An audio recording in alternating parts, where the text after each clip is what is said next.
This episode is brought to you by Skillshare. In a world where you have everything you could desire, and everyone else does too, the one thing you might desire the most is a sense of purpose. So today we are going to be looking at the more philosophical side of the future as we contemplate how people and civilizations can maintain or create a sense of purpose in what we call a post-scarcity civilization, a future where material things are abundant and survival is a given.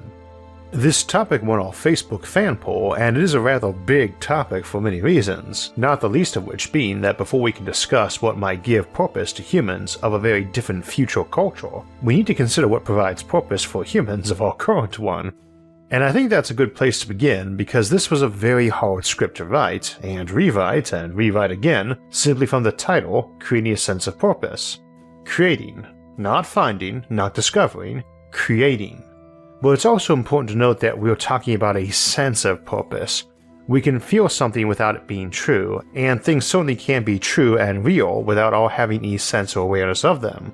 And really, it's having a deep sense of purpose to our lives that makes us feel right with the universe, whether that sense is actual knowledge or truth or a pleasant narrative our culture came up with to make us feel better and function better, a sort of cognitive software patch. So that's what we'll focus on. Having and achieving that sense of purpose.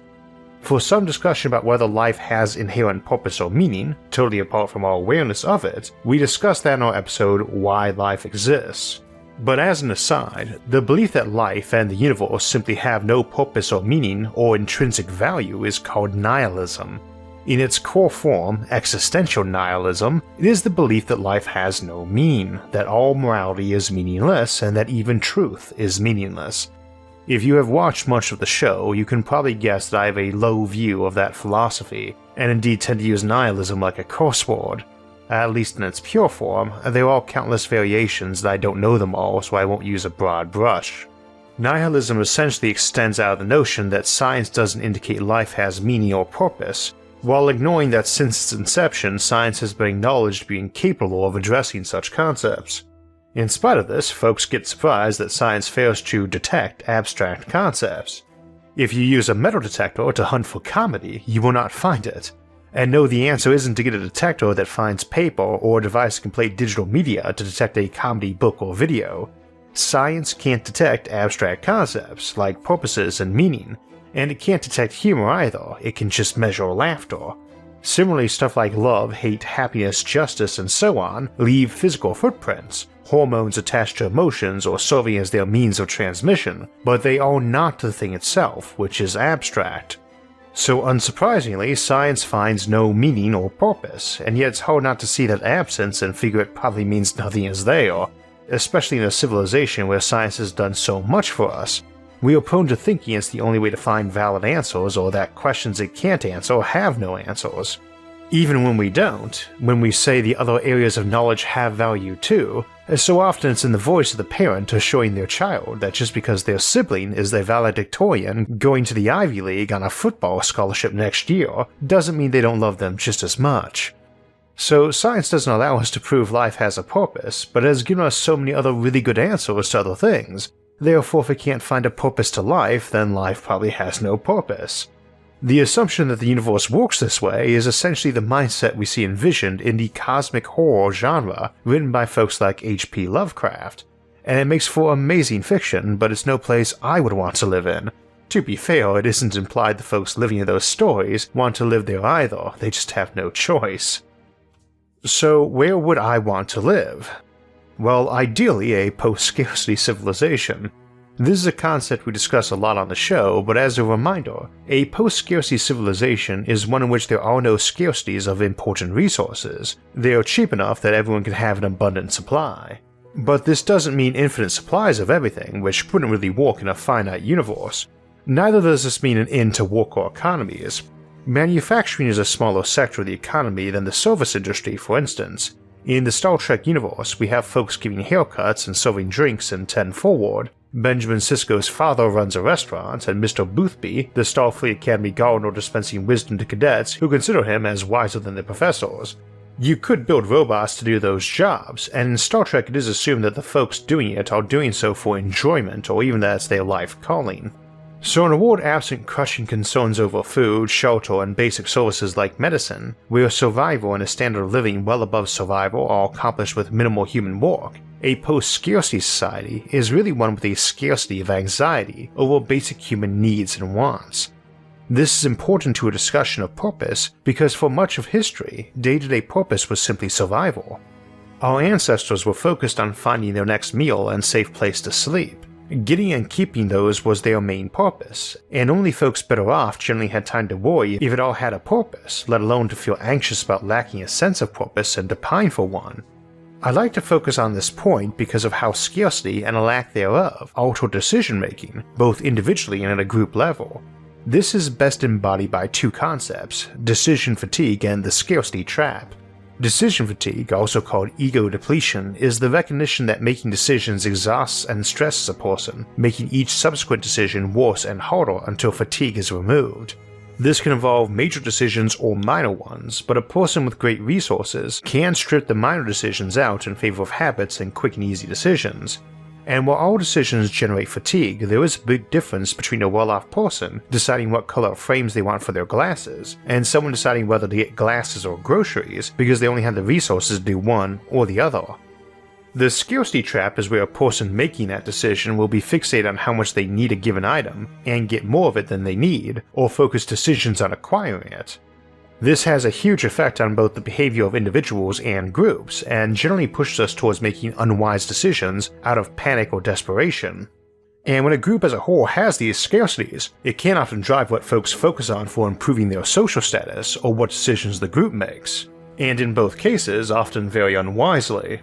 As an example, humans need air, and there is a finite supply of it, but we are effectively post-scarcity where air is concerned, because a reasonable person would feel no anxiety about its scarcity or acquiring their next breath. Sure, a person might have a pathological fear of running out of air, or an illness that makes breathing difficult.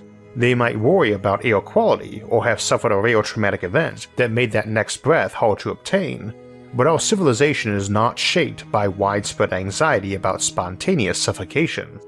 We do not expend vast efforts stockpiling air, hoarding it, managing access to it, making money off it, showing it off to our friends, or fighting wars over it.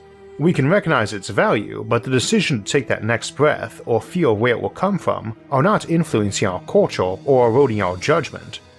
In the developed Western world, clean water is similarly abundant, the scarcity of it having been solved. We need air and water, but our environment and society provide them so abundantly that they are essentially a background. To be sure, resources like food or water influences cultures in thousands of ways. People who develop next to a big freshwater lake are very different from those living in deserts, and if you had to pay for your air, it's going to have a big influence on your culture, even if it's really cheap. Post-scarcity is not the same as people not knowing or caring where their needs come from. For that matter, someone who grew up poor and often went to bed hungry, but later became a billionaire, is still likely to show behavior influenced by that earlier want of food. They might glut themselves at every meal, or obsess over never wasting a scrap or letting others do so, or something else far more moderate, but that stamp is always on their brain. Civilizations influenced by scarcity might specifically aim to ingrain their use with such deprivations too, like raising them in humble circumstances or on virtual worlds where they lead more difficult lives, in order to put potentially useful stamps on their brains. We often use Maslow's well-known hierarchy of needs as a way of judging how far into post-scarcity a civilization is, and in what ways. Maslow's hierarchy is a pyramid of human needs or wants, with basic physiological needs like sleep or food or air at the bottom, and more sophisticated or abstract needs like friendship, security, or self-esteem at higher levels. There is debate about the format of the hierarchy, and objections to what wants and needs should be placed on which tiers, or how they are divided up, but we are just using it here for a familiar example. In a post-scarcity civilization, most of those basic bottom needs are fairly well covered, but it might extend to higher needs and wants as well. Unsurprisingly, things like purpose will need to be there in some way, though one can argue that our biology and society adapt to solve those problems through assigning purposes which check those needs. The reason this poses a potential problem is that in satisfying these needs, we also eliminate the purposes tied to them. So as a society becomes increasingly post-scarcity, it might also fall victim to its own success, with a bunch of bored but hedonistic layabouts spending all their times glutting themselves and demanding new entertainments, since they have no underlying motivations to do anything else, except perhaps ensuring that society continues to function at the status quo. And this society doesn't need much to function if they've got Star Trek technology. We're not shown the person who used their replicator to build a spaceship with its own replicator and holodeck and fusion plant and hologram doctors, or the average citizen who flew out to the middle of nowhere to wallow in a personal paradise. But Scott Adams, the creator of the Dilbert comic, famously mused that the Star Trek holodeck were ever invented, it would be humanity's last invention because no one would ever do anything else after that, and it is easy to see where that would be a temptation. But hedonism is often a product of boredom or apathy as much as desire.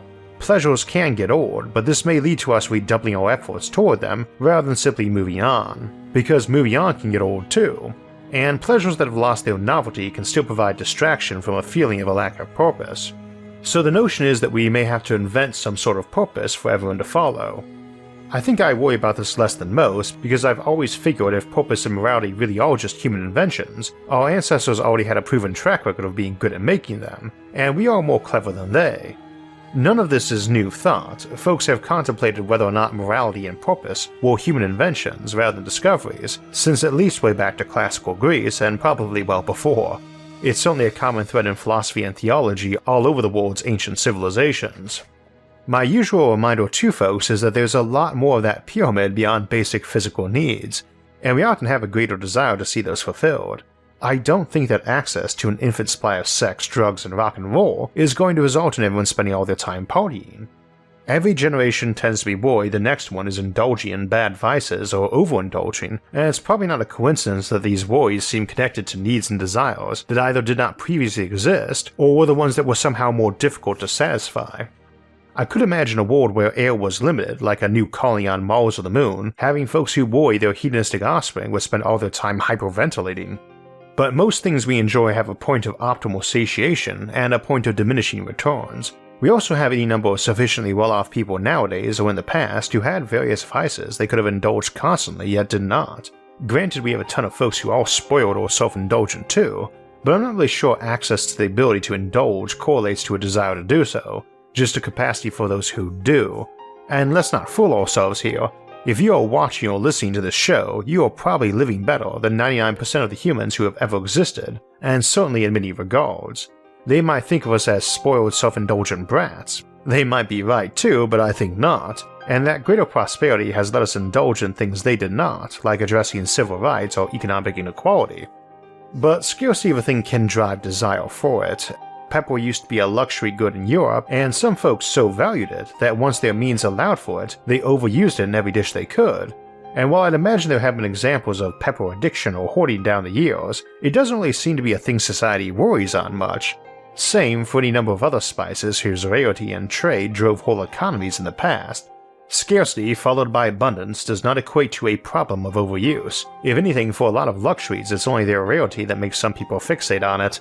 That's the thing to keep in mind when we contemplate scarce resources in advanced civilizations, like being the owner of one of the few remaining copies of Detective Comics number 27. We might call it a silly desire to seek to own a physical copy of that first story with Batman in it, especially given that you can see scanned copies of it and honestly it's not very good.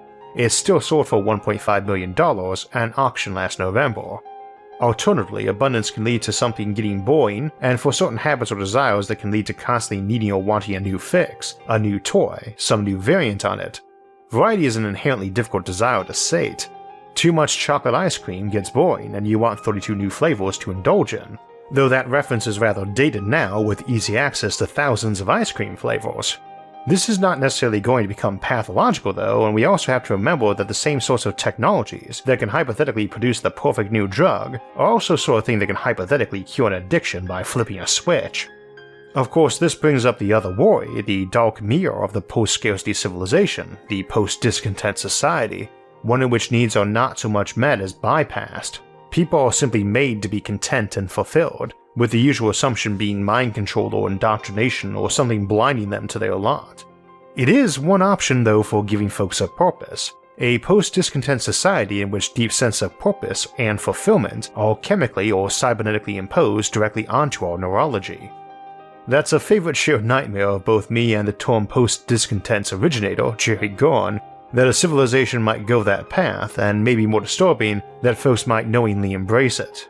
That someone who was plagued by a feeling of purpose being an illusion might voluntarily have a purpose wired into them as a certainty and have their memory of that uncertainty erased, a bit akin to Cypher from the Matrix betraying his fellow crew members in exchange for being restored to the fake reality in the Matrix.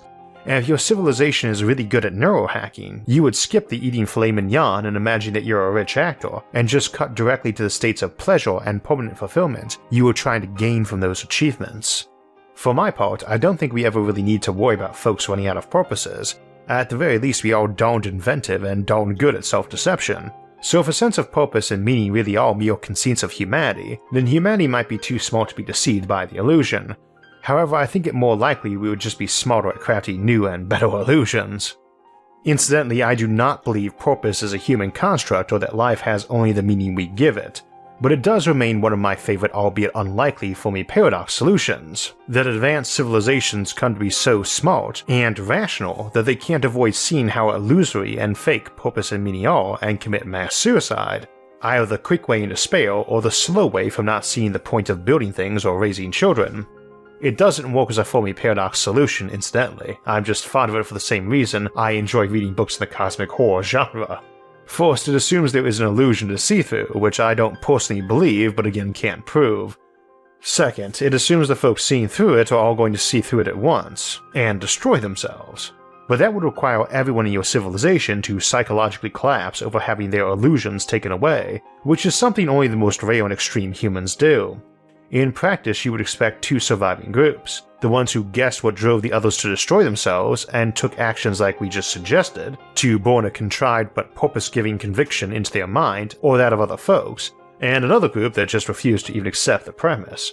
They and their descendants are going to be fairly resistant to that scenario in much the same way we contemplate for folks who avoided really addictive drugs or virtual reality. If their civilization has big chunks of itself going off to use those to the point their civilization is collapsing, they will still survive and pass on an intense distrust of those options to their kids.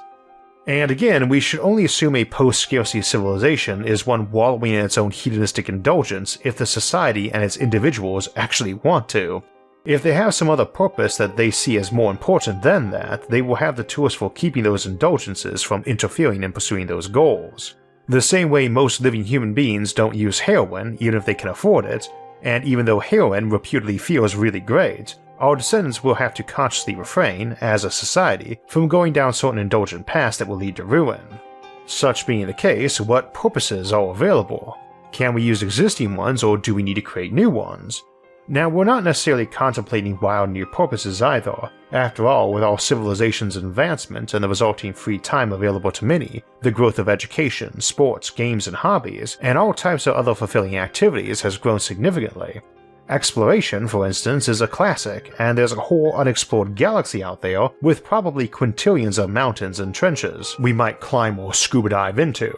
We also modify our own personal purposes a lot, and often they have some deeper purposes too, or background motivation, like a desire to be the first at something or preeminent at something. And that's a desire a classic post-scarcity civilization cannot fill for everyone. There can only be one world champion at a given sport, one richest person, one Nobel Prize winner in a given science for a given year, only one person owning the last copy of Detective Comics number 27. Although to be cynical for a moment, folks might flee into virtual reality and have their brain tinkered with so they believe they were that champion. Forget about illusions so good they feel real, and imagine self-delusions so good you can't even know that they aren't real. You don't even know that you're in it because you voluntarily had such knowledge removed from your mind, and maybe even had a constraint added to prevent you noticing any indications it was fake. That seems like such a terrifying tool, like some virtual reality equivalent to nuclear weapons or heroin, a civilization destroyer. And it might be too, because however addictive a virtual realm might be for us, being able to fully believe in the lie is even more powerful. But before we get lured into dreading that existential crisis, let's remember that it should be just as easy for someone to have their brain imprinted with a strong compulsion to never go down that road, or to have a contract written up giving someone power of attorney to yank them out of VR and brain zap them back into reality, complete with a desire not to return to that fake world. So you set yourself up with a brainwash that keeps you from wanting to spend eternity in such indulgences and always have some sort of timer or such on your use of it. Then someone could go enjoy their vacation in VR, believing they were a comic book hero, and leave with total recall of it, but entirely able to return to normality. I do believe it will be a challenge in the future for people to find a purpose, same as it is now, but fundamentally I just can't see it being any harder than now, or for them to have any new insights on the topic brought to them by more advanced science. Knowledge and prosperity give us many things and will give people in the future more. It can give you new ways to find a purpose or pursue one, but it shouldn't deprive us of a sense of purpose. Technology has consistently helped free us from the chains limiting us and liberating us to pursue purpose, and there's nothing liberating about a lack of purpose. Our ancestors lived in a harsher world than us, and being preoccupied with overcoming its scarcities and hardships gave them a pretty clear sense of purpose. Even if mere survival doesn't seem like a very inspiring purpose to us, it is quite compelling. This is part of why we feel the Horn of Plenty in a post-scarcity world will take away what we need the most, challenge and purpose. And yet technology and knowledge have freed us from being so preoccupied with mere survival. They have solved many of our problems, including many of the problems they caused. There is no reason to suspect that finding a sense of purpose will be a sudden exception to that trend. I do believe it will be a challenge in the future for people to find a purpose, but I see no concrete reason to believe it will be any harder than it is now. And a major advantage they'll have over all of us is that their latest scientific insights into the issue will stem from a far more advanced science than ours. And again, just because science can't speak to abstract concepts like if life really has a meaning or if you have a purpose, does not mean it cannot help us with the issues involved in contemplating the topic. And there was a final personal thought I'd like to close this episode on. And this goes back to the discussion about this proposed episode's title and the big response it got in the Facebook poll. I can't help but feel there was an unspoken question in there as to how we can find a sense of purpose today, in our own world. I often say the worst vice is advice, but at the risk of ignoring my own, I'll try offering some up on that matter. Our world isn't quite post-scarcity, but certainly post a lot more scarcity than our grandparents' world was, and there are plenty of signs, some subtle and some not subtle, that our society is fraying at the edges psychologically. Relatively few people in the developed world are actually starving, but stress is abundant and many are plagued by loneliness and depression, having trouble finding meaningful relationships or work and hobbies that bring them any sense of purpose. To make matters worse, the people and organizations eagerly offering their suggestions to you on how to find your sense of purpose sometimes had their own purposes in mind, not yours. Well, here's what I can offer if you're feeling a lack of real sense of purpose. Explore. Keep yourself continually taking in and experiencing new pursuits, new ideas, and new people. Whatever is going to give you a sense of purpose in life, it will be birthed from one of those. People often look at science fiction or fantasy as escapism from reality, and it can be, but it can also be the way to explore to find your place in that reality. The important thing to take away from those examples is that on the day you first encounter the pursuits and people who will be most important to you, that will give your life its deepest sense of purpose and meaning, you probably will not be able to recognize them as that. You'll have no idea how important they'll be to your life until they're in it for a while. And that means that if you're searching for them, you're searching for something you won't recognize when you find it. And that means you simply have to invite as many new experiences and people into your life as you can, though while being responsible about it. I've often mentioned how lucky I've been in the friends and mentors I've gotten to have in life, and almost all of them were first encountered by bizarre coincidence, usually months or years before we meet again and become friends.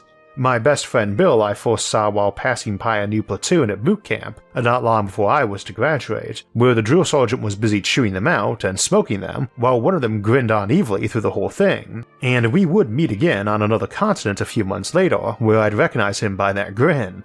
My other best friend Jason shared a hometown with me, and we never met till on yet another continent, in a war zone and just in passing until bumping into him at home.